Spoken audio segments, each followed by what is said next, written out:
Hey coucou. Hier j'étais en train de lire un livre sur les caractères, donc je te ferai bientôt d'ailleurs une revue. Et ça m'a fait penser, enfin ça m'a pas fait penser, ça m'est venu un peu comme ça, genre bam. Je me suis rendu compte que j'avais vachement changé et qu'il y avait des traits de mon caractère qui s'étaient estompés avec le temps, qui s'étaient améliorés, et des choses qui n'allaient pas chez moi, qui avaient évolué. Et je voudrais t'en parler aujourd'hui parce que je pense qu'on est plein à être dans le cas où j'étais avant. Et donc je voudrais te faire part de mon expérience, de comment j'étais et comment je suis maintenant. Je sais pas trop si je pourrais te dire comment j'ai réussi à évoluer, c'est compliqué à expliquer. Disons que c'est le temps et l'expérience qui m'a fait changer. Voilà, je voudrais partager ça avec toi. Avant, j'étais incapable de dire non. J'étais le genre de fille pendant très longtemps, pendant très longtemps. J'étais le genre de fille qui rendait service à tout le monde, qui aidait tout le monde en permanence, qui ne disait jamais non. Tu pouvais me demander n'importe quoi, j'allais toujours te dire oui. Et le truc c'est que je disais oui à mes dépens, c'est à dire que si par exemple ce que tu me demandais bah, ça m'arrangeait pas, si ça m'empêchait de faire mes trucs, si j'étais fatiguée, si j'avais pas envie, et ben je disais quand même toujours oui pour plein de raisons que je vais t'expliquer. Je disais toujours oui. Et je me retrouvais dans des situations insupportables parce que j'avais pas envie de faire les choses, mais je m'étais engagée, du coup je devais les faire. Et j'étais dans ces situations de merde en permanence. Avec le recul, je me rends compte qu'à cette époque, j'étais vachement valorisée finalement par le fait que les gens me demandent de leur rendre service, par le fait que les gens aient confiance en moi, par le fait que les gens aient besoin de moi. Je me suis rendu compte en fait que ça venait d'une peur qui était la peur de ne pas être aimée, que j'ai toujours eu, que j'aurais probablement toute ma vie. Mais en tout cas cette peur était très présente, la peur de ne pas être aimée. Et il y avait une autre peur qui était la peur de ne pas mériter l'amour des gens. Et alors ça se traduisait par le fait que j'avais besoin de tout le temps mériter l'amour des autres. Et pour mériter il fallait que j'en fasse beaucoup pour eux. Et par exemple ce que je faisais beaucoup, c'est que je faisais beaucoup de cadeaux aux gens. Je donnais beaucoup plus que ce que j'aurais dû donner normalement. C'est bien de faire des cadeaux aux gens et c'est bien de donner, mais moi je le faisais plus parce que vraiment tu vois en fond il y avait ce truc là que j'avais besoin qu'ils m'aiment. Je fais encore des trucs comme ça, mais maintenant je le fais plus vraiment pour les mêmes raisons. Mais bref, je me suis construite avec ça, cette peur de ne pas mériter d'être aimée. Je sais pas d'où elle vient cette peur, je pense que c'est des peurs de l'enfance, peut-être la relation à ma mère, à mon père, peut-être le fait que mon père était absent, peut-être le fait que ma mère et moi quand j'étais plus jeune on n'ait pas développé une relation proche, affectueuse et d'amour comme j'aurais eu envie ou besoin. Je sais pas trop, à mon avis ça vient plutôt de là, mais en tout cas j'avais ça en moi très profond et ça dictait mes actes et j'étais un peu prisonnière sans m'en rendre compte du tout, parce que je m'en rends compte maintenant avec le recul. J'étais prisonnière de ces peurs qui guidaient la personne que j'étais. Avec le recul aussi, j'ai la sensation que j'avais une espèce de dépendance, même si c'est quand même un peu grossir le trait, mais une espèce de dépendance à la gratitude de l'autre. Je vivais pas pour que les gens me disent merci, mais j'avais besoin de me sentir utile pour l'autre et je pensais très sincèrement que la relation d'amour c'était ça, que les relations d'amitié passaient par là, que la relation tout court à l'autre était dépendante de ce positionnement dans lequel je me mettais. Et avec le recul aussi, j'ai un peu honte de dire tout ça parce que je suis pas hyper fière d'avoir été comme ça pendant toute ma vie. C'est parce que c'est pas cool d'être guidée par ses peurs. Et je me rends compte aussi que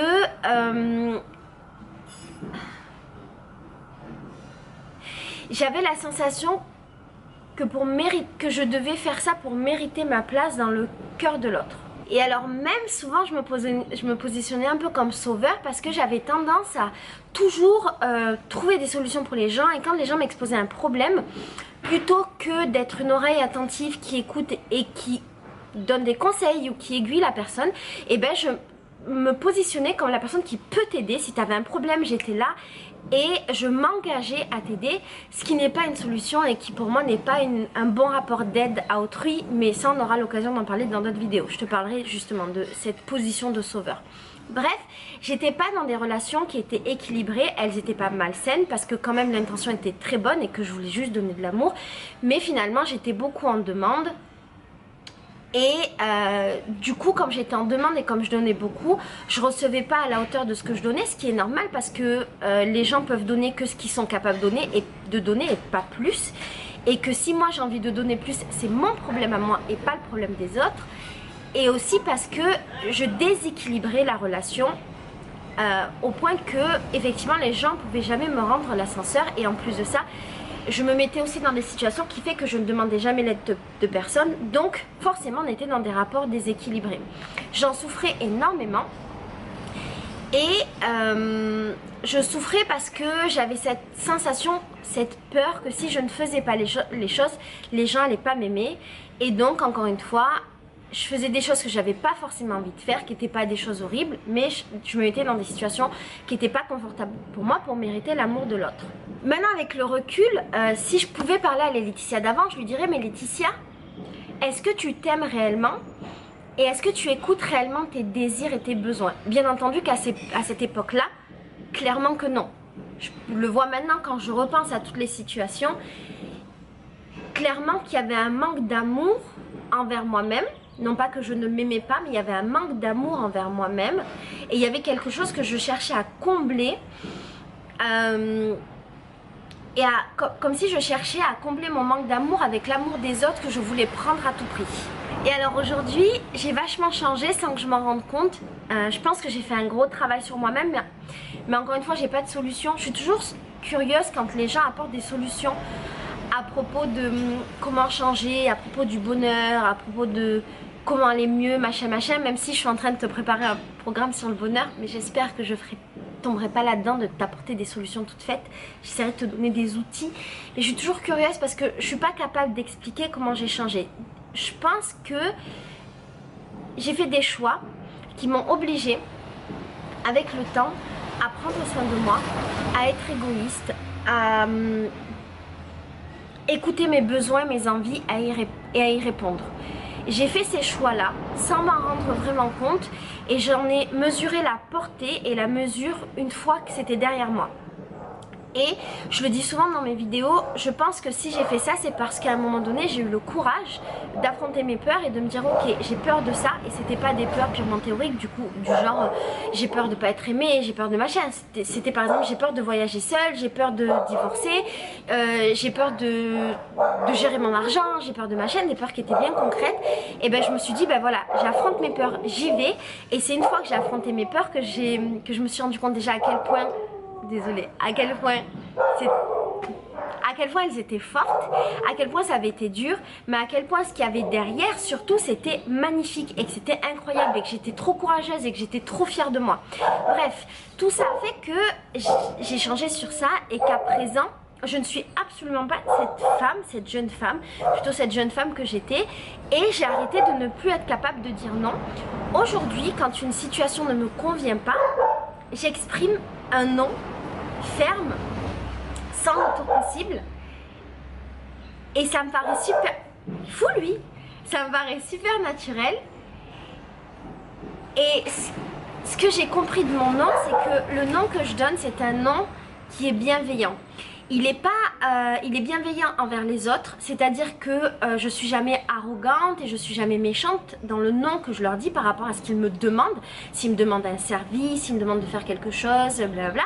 C'est pas un non qui est arrogant et méchant, c'est pas un non pour blesser, donc c'est un non bienveillant envers l'autre, mais surtout c'est un non bienveillant envers moi, parce que c'est un non qui me permet de me préserver et d'écouter ce dont j'ai vraiment envie. Si je n'ai pas envie de faire quelque chose, par exemple, si j'ai été confrontée à ça, c'est un bon exemple.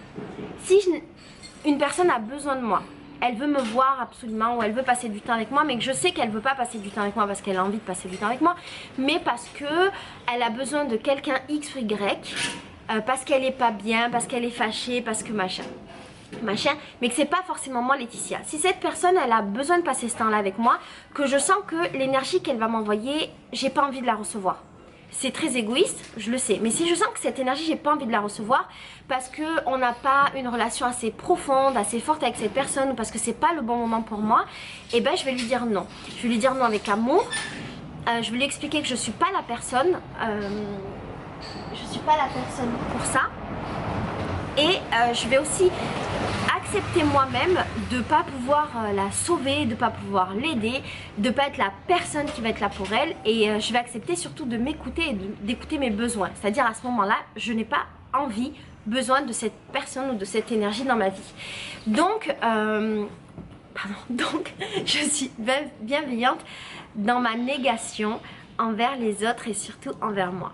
Aujourd'hui, je suis à l'écoute des gens que j'aime, avec lesquels j'ai envie de partager cette énergie, cet amour.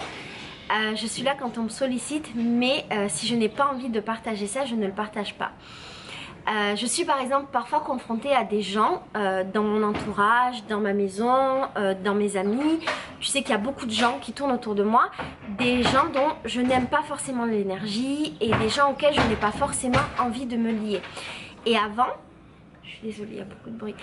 Avant, je me serais forcée à me lier aux gens par convention sociale, par obligation, pour pas leur faire de la peine et parce que je me serais obligée à faire les choses. Aujourd'hui par exemple, comme j'ai appris à m'écouter, à écouter mes besoins, mes envies, et ben je ne le fais plus. Si je n'ai plus envie de me lier à une personne, si les circonstances font que je devrais le faire mais que je n'ai pas envie de le faire, je ne le fais pas, tout simplement parce que je n'ai pas envie d'accepter une énergie qui ne me correspond pas.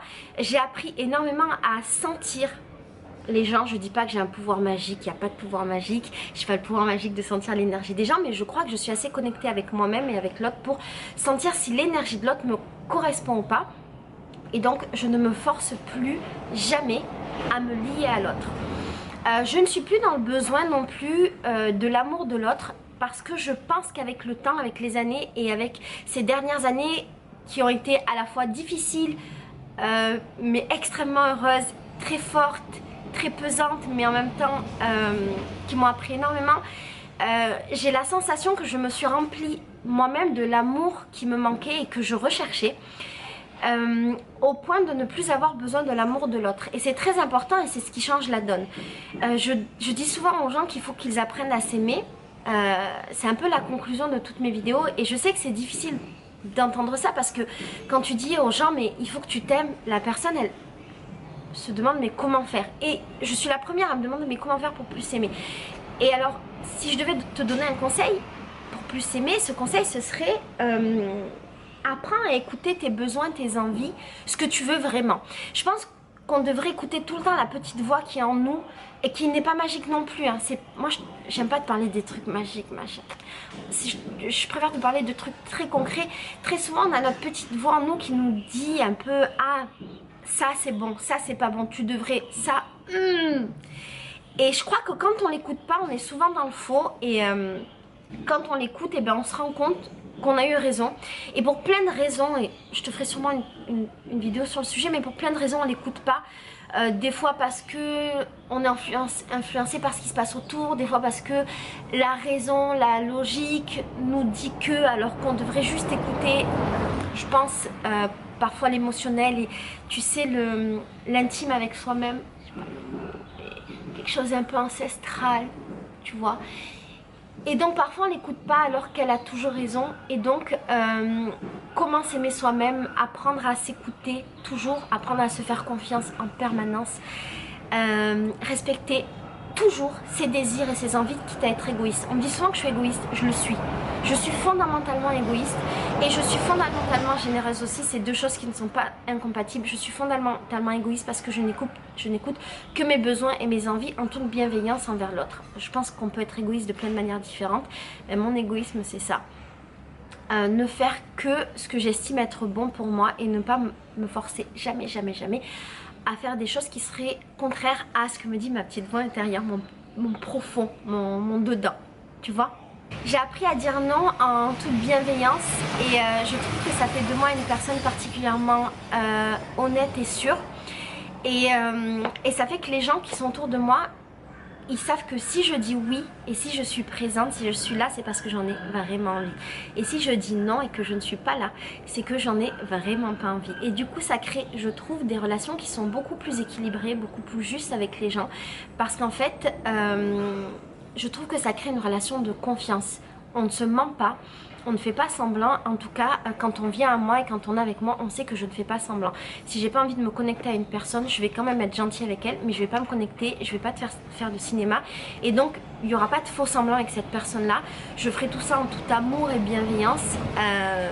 Mais en tout cas, je le ferai pas pour lui faire plaisir ou pour faire plaisir aux conventions sociales. Voilà, l'idée de cette vidéo, c'était de t'expliquer que il est important de savoir dire non. Il est important de bien savoir dire oui et il est important de s'écouter et de se connecter avec soi-même. Je te fais des gros bisous, je t'aime très fort et je te dis à bientôt pour une autre vidéo. Ciao.